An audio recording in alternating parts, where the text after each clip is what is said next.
Mark and Terry here, and welcome to the 10 Acre Woods. It's finally cooled down, the sun's shining, but it was single digits. Where's Terry going? It was single digits, well, almost single digits. I think it was 10 degrees this morning when we first got up. So, yeah, August. So we are, what are we doing this weekend? So last weekend we had our family reunion.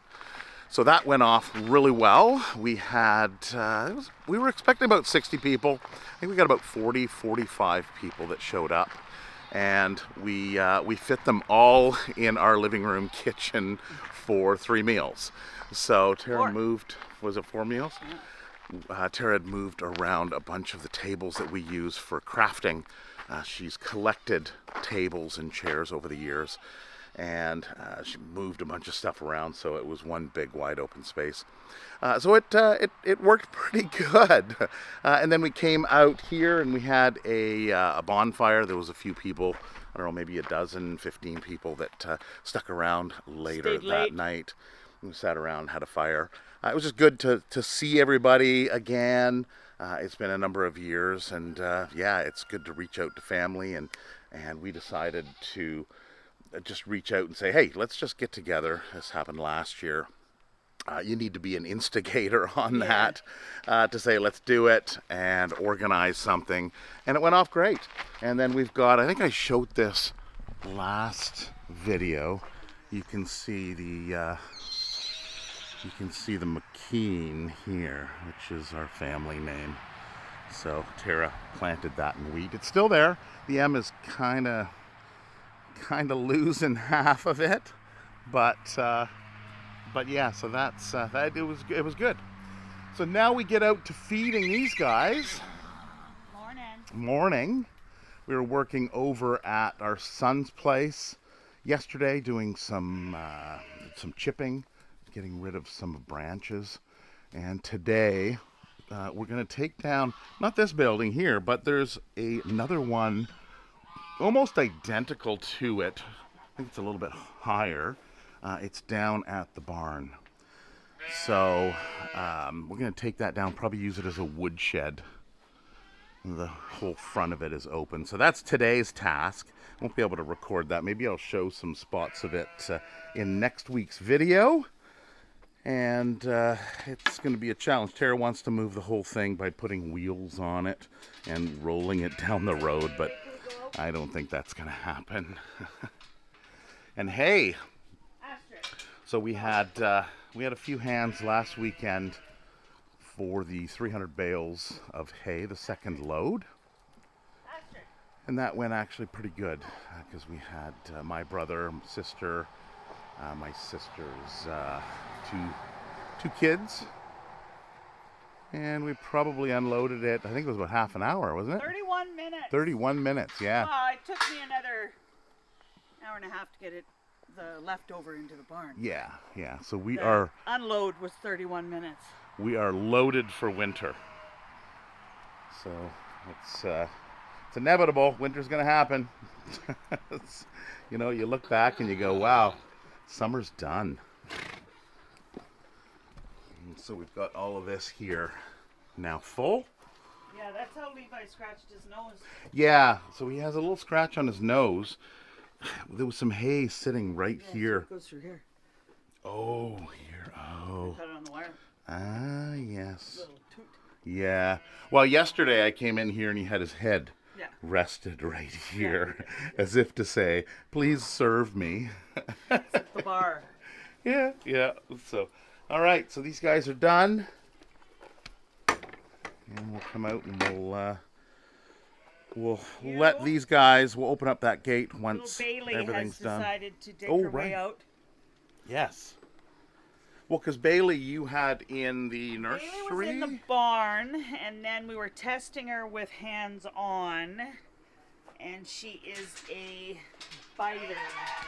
Yes. So, we can't really have her in with the petting barn because she actually actively goes out to bite. Yeah. But here, with us, it's okay. Just don't undo those twines. Yeah, she will. Yeah. I guess she's already got her spot in there. They're already in place. Yeah, so this happens from time to time. We we just let the rabbits be rabbits. Yeah. So Yeah. they can't mate with domestic. They don't have enough chromosomes, or there's an offset number of chromosomes. So domestic rabbits cannot mate with wild rabbits. All right, Bailey. Live the life. Live the life. Live the life. Live the life, Bailey. Don't bite my ankles. Yeah, yeah. and bird update. So we've still got this mama here. She's sitting. The pigeon that was over here has now grown up and is probably learning how to fly. So that was something we showed at the reunion. A lot of people got a chance to see the little baby pigeon before it fledged.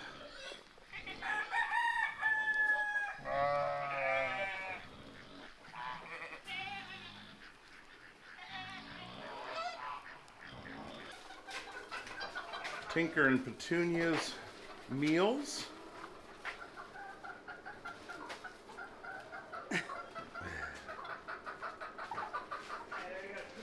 Okay, and you've got this broccoli. Is that all broccoli in the bag? Oh, yeah.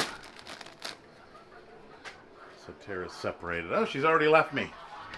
I think I heard something about she's already pre-cut. Oh, yeah, broccoli. Broccoli's on the menu. And it's a race for Petey. How much can he eat before everybody... Oh, he doesn't care for the broccoli as much. Interesting. There are little bits of... what is that? That is... I'm not sure. Oh, no, I don't know what that is, actually. Oh, banana. There's some banana in there. He does love his banana.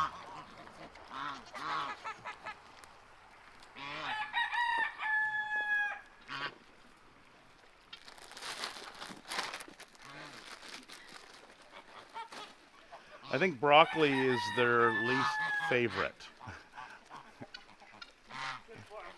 It's good for them, yeah. Isn't that what we tell the kids? In the morning. Eat your broccoli. It's good for you.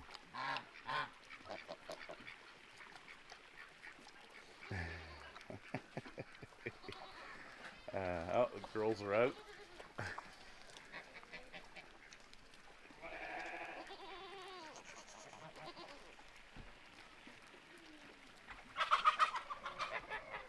And hay.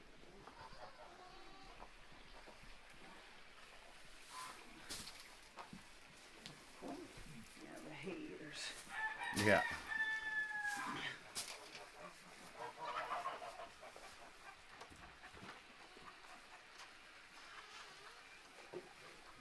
Vegetables are not on the top of the list for all of the animals. Some of them like the dry stuff. The hay. And of course grains. At a point where I gotta watch out for the sheep. Oh, getting it on their back. Yeah. Yeah. Shimmer out yesterday. I was pulling oats out of them. Oh yeah? Well, the grains do keep them busy. They do love them. But they have to work for it. You don't want to give them too much grain at one time. So it takes them a while to go through that. Is there grain up there too? Oh, yes, there is. Look at that tongue go. Just picking them all up.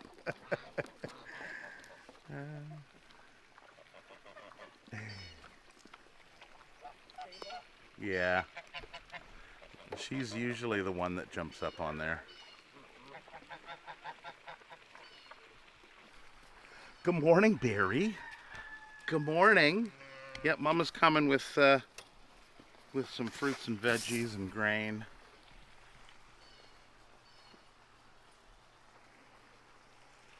And we got Barry, we got Poppy. Where is Moo?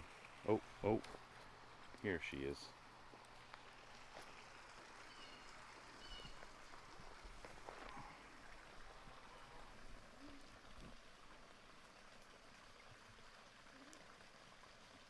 Okay, they're going for the grain. Poppy's going for the apple and banana. No lettuce, right, Barry? Oh, lettuce. Romaine lettuce is his favorite.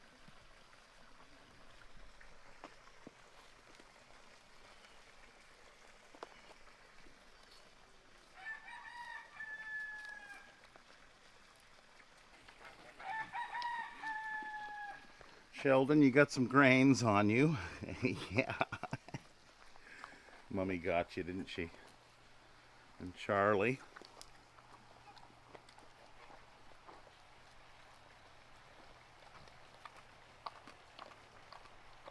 Oh boy. Charlie.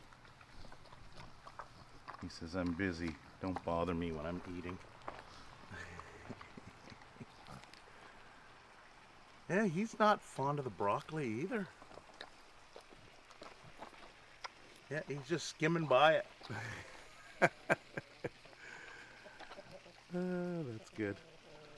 Well, you know their preferences. They'll leave that to the end. He's probably looking for the banana and apple pieces, which are his favorite. And then we have the hay eaters. Yeah, they like the dry stuff. Everybody's got their preferences.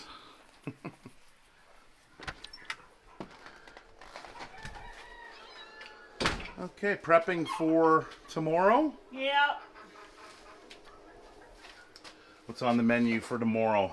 Kiwi, oranges, bananas, yams. Nice. Broccoli. Broccoli, yeah, lots of broccoli. Not the most You got it. It's very favorite. strategic because you have to use, like, the apples last the longest, so, and that's like a given. They have apples almost all the time, but you have to kind of balance what they're getting, right? Like, so broccoli will give them gas, so you want that in the morning when they're walking around, not at night when they're sleeping. So it is kind of a balance, but Yeah, yesterday I had a lady stop by. She was, I think, from Morden, and she drives off. So to the east of us is lake country. People from the city, people from a lot of parts of the provinces drive out to the cottage country. Every area has a cottage country, and our road here is kind of the back road, the highway, scenic. the back road, scenic road to cottage country. So she stopped by yesterday and she says, you know, I watch your videos, I follow you guys on Facebook, and I've got some fruits and vegetables. Can I donate them? And I said, well, as long as they're Edible. You know, as long as we would eat them, Yeah. then we'll give them to the animals. And she said, if they're a little brown, I said, if they're a little brown, they're fine, but not slimy. You know, we don't Not- want yeah. we don't want the gross stuff. We usually just do that as a compost if we have extra of that. So yes, she may stop by and drop off some stuff at our barbecue area in the coming week. Like that's no. Yeah. Questionable. No. Yeah. It's funny because I like to do oranges last because it sanitizes the. Oh, Orange. the citrus. Yeah. Tara's got the Yams. plan. Yeah. It sanitizes the. Your cutting board. It's my cutting board. It's totally true. Are you still using that Betty Crocker knife? This is still the Betty Crocker knife. Okay. What, 10 years? Yeah. You've been raving about that. Your Betty Crocker knife. Dollarama. Well, it's cutting fruit, which isn't too bad. Oh, you get into potatoes and like the seeds, like, yeah, they're gritty. It's like, yeah, no, it's some work to be done. Here we go. One up for Betty Crocker. One up for Betty Crocker. After the reunion, everybody left, and it was my brother that was the last one to leave. My older brother, he is, what is he? He's 7 years older than I am. And he asked, what can we do? What can I do? He was eager to get stuff done. So Tara mentioned that we need to bring the grains from the other building into this building. So these are the grains, and these bags probably weigh 100, 125 pounds. Probably even some of them more. Some of the wheat can be really heavy.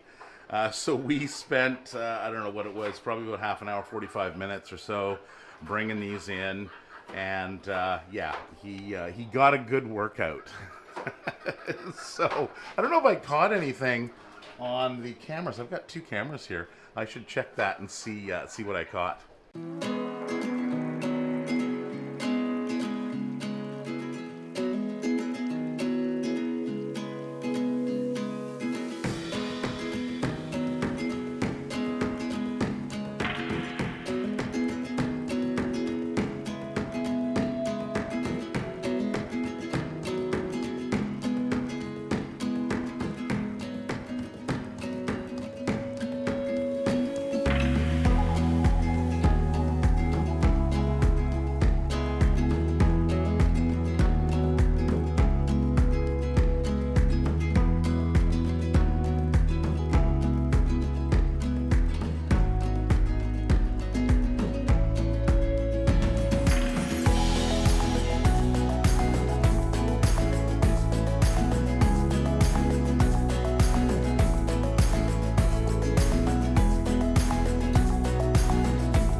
So if you've been watching our videos, you will remember we had Ollie out here, Ollie the Rabbit. So he was hanging out here and he was over in Toby's pen. Sad to say that he did pass. So Tiana was out one morning, or one evening, and she was feeding everybody and she thought, oh, well, Ollie is just kind of relaxing over here. And she went over and yeah, Ollie did pass. So we knew he had a lot of health issues. Probably, it seems like stemming from birth. So the people that dropped him off, they had mentioned that no, he hadn't injured himself. And he was fairly young from what I remember. So from whatever reason, Ollie did go around and actually made friends with our West Highland Terrier, which is an odd combination. But he was just out here kind of living life, and he didn't seem like he was in any kind of pain or anything. It's always difficult to tell with animals because they can hide it so well. But he was out here eating and running and doing things that rabbits should do. So we gave him some time out in the open, and then he peacefully passed. So that's sad, but when you're on a farm, especially on a farm where you bring in animals from different areas, rescued animals that, you know, maybe have been neglected or maybe have been sick, things of that nature, then, you know, you do run into some issues. But anyway, so that's Ollie. So that is it for this video, short little video, I think. I don't know how long I've been recording for, but Tara and I are going to head over. Actually, we're going to probably start taking apart the woodshed and see about hauling that over. With the cooler weather comes the cooler cold weather. So we want to make sure we get that over, and that's going to be their woodshed moving forward into the winter. And we want to get that done. We want to get that filled up, and there's just a bunch of projects that we need to get done there. So sharing the labor between farms. So anyway, that is it. If you stayed this long, thank you for watching, and thank you for supporting us. And we hope to see you next time. Take care.